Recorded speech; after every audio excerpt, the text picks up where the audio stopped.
zahradě v Český Lípě. Jsme tady úplně sami, kromě tří ptáků, který sedí tamhle nahoře.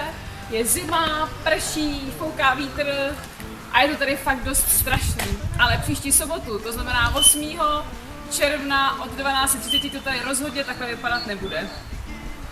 Protože a na velkém pódiu se bude hrát tady a hrát se bude i tady a další stage bude i tady a hrát se bude i tady. Jako první to tady na velkém pódiu rozbalí jazzová farma ze Zušky a dál se tady můžete těšit na LKP, Lizard, Midi lidi a Los Chuperos, který to tady rozvaří úplně na závěr.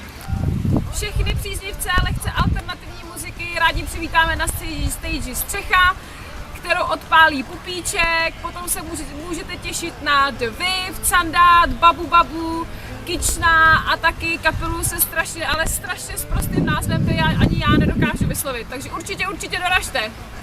Tradičně našlapaná bude taky stage Zahrada a na ní se můžete letos těšit na Viacomy, Unaffected Evolution, Area Core, Hughes Springton Beast, Fjord Moss, Dirty Blondes a taky Scream of the Lambs. Milovníci improteátru o něj nepřijdou ani na všudy budu, protože partička okolo Štěpána Kňákala a Pétě Heřmanskýho tady na divadelní stage vystoupí hned dvakrát a k ním se přidají The Florence a zahrajou Krukry a NVH u Mára Akšový. V sobotu 8. června ve 12:30 všichni přijďte, těšíme se na vás. 9. ročník Všudy budu startuje, takže doufáme, že si to užijete tak jako vždycky. Čau! Takže přijďte! Přijďte! Přijďte!